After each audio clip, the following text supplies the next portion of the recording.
Hello, guys. So next topic is about the tactile sensor as well as the touch sensor. So what is exactly the touch sensor? So as I told that this type of sensors which is used as a external sensor. So what is the intention behind using the external sensor is very simple, just to avoid the collisions, as well as we are supposed to get a very smooth flow of robotic arm or whatever it may be. So we should understand that whether the robotic arm whether touches a object, we use some type of a sensors to understand it is in a contact with the product in the robotic arm or a end effector which is having a contact with the product or not. So in such situation we are using a micro switch. So micro switch is very simple in operation, as we can see in this diagram. If any kind of force which is applied on the micro switch, what exactly will happening is the circuit will close and the current flow is happening in such a way that we will get the output from the sensor in the form of electrical signal. So the signals may be in a very negligible value of the voltage. So that will do some conversion, and we can convert into a usable form of energy. So this is all about the touch sensor. So from the second diagram we can understand that when it is in a open condition, there is no current flow which is happening in the touch sensor. So this is all about the touch sensor. So the disadvantages of the touch sensor is if the product which is a very solid, the product, if the product is solid and it is a very toughest product, I mean, like the what is the characteristics of the product. If we say if it is toughest one, or if we having a very hard material, we can use this type of a micro switch. So these are the type of system which we are currently used to understand as a touch sensor. So this is all about just to understand the magnitude of the contact force. If the contact force is very high, the it act as a switch. The force that will come and having a create a close contact in such a way that the electrical flow which is happening in this micro switch in such a way that we can get a small voltage, so that we can understand there is some contact with the robotic end effector. So this is all about the touch sensor. So actually we are supposed to study about this touch sensor. Why? Because if you know if you know the working of a touch sensor, then only you can study about the tactile sensor. So next one is a tactile sensor. So what exactly the tactile sensor is?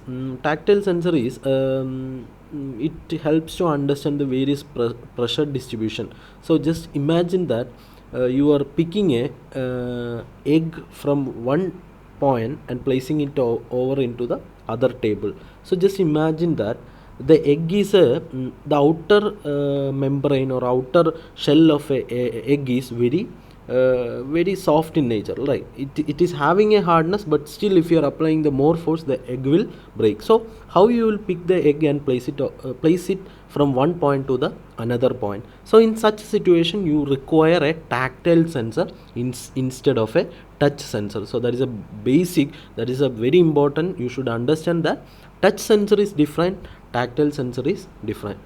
So tactile sensor is nothing but it's a various metrics of force sensing element. So if there is a presence of a object, there should be a pressure distribution. So from this pressure distribution we can understand that the what is the shape of the sensor. So in such a way that we can know how the orientation is happening and all. So this is all about the tactile array or tactile sensor. So this is how the system is working. So next, coming to this diagram, as I told that there are a lot of a tactile array which is placed one by one in a matrix form. So as everyone know about what is a matrix form. So how the thing is working, how the tactile sensor is working is the operation is very simple. So this is two electrodes which is having a conductive rubber media. Conductive rubber media is nothing but the conduction which is happening from these two electrodes and the current flow or the resistance which is happening here. So how the tactile sensor is working is very simple in operation. So these electrodes which is continuously connected between each other, and we are getting a output or a resistance as a output. So how the thing is working is nothing but when you apply the force or a pressure on this conductive rubber, what exactly happening, there should be a deformation happening in the conductive rubber. So in such a way that there should be a difference or variations in the resistance. So this is how the tactile sensor is working. So from this diagram and from this graph we can understand there should be a graph plotted with y-axis as a resistance and x-axis as a force. So when there is a increasing in the force, there should be a decreasing in resistance. So such a way that the output value of the tactile sensor also varies in the form of a voltage. So we can understand that how much pressure is required, how much things are working, how the tactile sensor is working. All the things we can understand from the tactile sensor. So these are the one type of tactile sensor. There are a lot of other method also available. One is a capacitive one, optical one, piezoelectric, magnoresistive, and magnetoelastic. So this is all about the tactile sensor.